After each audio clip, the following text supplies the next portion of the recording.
गांव नवापुर में हर शाम चौपाल पर लोगों की भीड़ लगती थी। वहीं पास में खड़ी रहती थी एक सफेद वैन जिस पर लिखा था मोमो वाली। उस वैन को चलाती थी हंसमुख औरत सरिता, जो कभी शहर की शेफ थी। सरिता ने शहर की भागदौड़ छोड़ गांव में कुछ नया शुरू किया था।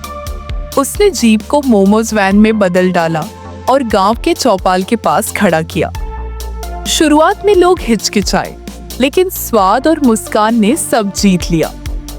सबसे पहला ग्राहक बना रघु काका, जिन्हें नई चीजें पसंद नहीं थी।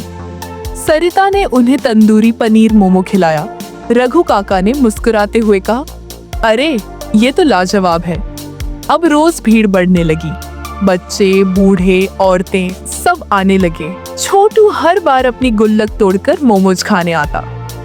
सरिता हर बार नए स्वाद और नई कहानी के साथ उसका स्वागत करती। हरिया पहलवान ने तंदूरी मोमोज खाकर कहा, ये तो आग उगलता है। अब गांव में तंदूरी मोमो को हरिया वाला मोमो कहा जाने लगा। मोमोज की वैन अब एक मेल जोल की जगह बन गई थी। मेले वाले दिन सरिता ने बनाए मक्खनी चिकन मोमोज। लोगों की लाइन इतनी लगी कि वैन के बाहर भीड़ उमड़ आई। फिर आया एक ब्लॉगर नैतिक, जिसने वीडियो बना डाला। वीडियो वायरल हुआ और अब शहर से भी लोग गांव आने लगे।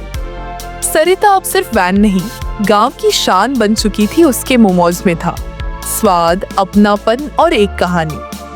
अब गांव के चौपाल पर लिखा गया, स्वाद जहां मुस्कान में, वहीं सरिता की दुकान में। सरिता की वैन अब पूरे जिले में मशहूर हो चुकी थी, लेकिन वह अब एक नई चुनौती के बारे में सोच रही थी, एक छोटी दुकान खोलने की। गांव की पंचायत ने सरिता को चौपाल के पास जमीन देने का प्रस्ताव रखा। सरिता खुश थी, लेकिन डरी भी। क्या दुकान चल पाएगी जैसे वैन चली? उसने छोटू और हरिया को बुलाया। सपना बड़ा है, साथ भी चाहिए। छोटू बोला, मैं स्कूली वक्त के बाद आपकी मदद करूंगा। हरिया ने कहा, मैं दीवारें बनाऊंगा। तुम्हारा सपना हमारा सपना है। सारा गांव एकजुट हो गया। किसी ने ईंट दी, किसी ने लकड़ी। 3 महीने में बनी नई दुकान सरिता मोमोज घर उद्घाटन वाले दिन रघु काका ने फीता काटा। भीड़ इतनी कि सरिता को मदद के लिए और लोग बुलाने पड़े। सरिता ने 3 नई लड़कियों को ट्रेनिंग दी, मीना, पुष्पा और ललिता। अब दुकान सिर्फ खाने की जगह नहीं, आत्मनिर्भरता की मिसाल बन गई थी। शहर की एक बड़ी कंपनी ने सरिता को फ्रेंचाइजी का ऑफर दिया। सरिता बोली, पहले मेरी टीम तैयार होगी, फिर शहर भी हमारा होगा। मीना को नई शाखा की जिम्मेदारी मिली। पहली महिला मैनेजर बनी हरिया, अब सरिता का किचन सुपरवाइजर बन गया। छोटू अब सोशल मीडिया पर मोमो घर वर्ल्ड्स चलाता था। वीडियोस वायरल हुए, लोग दूर दूर से आने लगे। सरिता ने अपने पुराने शेफ दोस्तों को बुलाया। अब गांव बुला रहा है।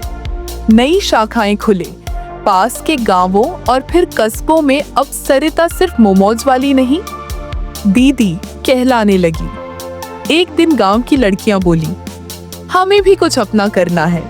सरिता ने महिला उद्यमी केंद्र खोला, जहां सिखाया जाता स्वरोजगार। गांव की छवि बदलने लगी। लड़कियां अब सिर्फ स्कूल नहीं, बिजनेस भी करती थीं। सरिता बोली, हर मोमो में सिर्फ स्वाद नहीं, सपना भी भरा है। अब नवापुर की पहचान सिर्फ खेत नहीं, मोमोज भी थी। सरिता ने सोचा, शुरुआत वैन से हुई थी और अब पूरा कारवां बन गया है। उसके दरवाजे पर एक नया बोर्ड था, यहाँ स्वाद नहीं, सपना परोसा जाता है। सरिता अब स्कूलों में जाकर बच्चियों को स्वरोजगार के बारे में प्रेरित करने लगी। उसने कहा, सपना देखो, मोमोज से आगे भी।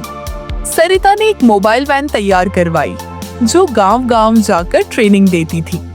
नाम रखा, सपनों वाली गाड़ी। अब नवापुर में हर घर में एक उद्यमी था। कोई अचार बेच रहा था, कोई सिलाई सिखा रहा था, तो कोई जड़ी बूटियों का काम कर रहा था। सरिता को राज्य सरकार ने ग्राम उद्यमी रत्न से सम्मानित किया। पूरा गांव तालियों से गूंज उठा। एक इंटरव्यू में जब पूछा गया, सबसे बड़ा सपना, सरिता मुस्कुराई। जिस दिन हर लड़की अपने सपने खुद लिखेगी, वो मेरा सपना पूरा होगा। सीख, अगर इरादे मजबूत हों तो एक छोटी सी वैन भी सपनों की उड़ान बन सकती है।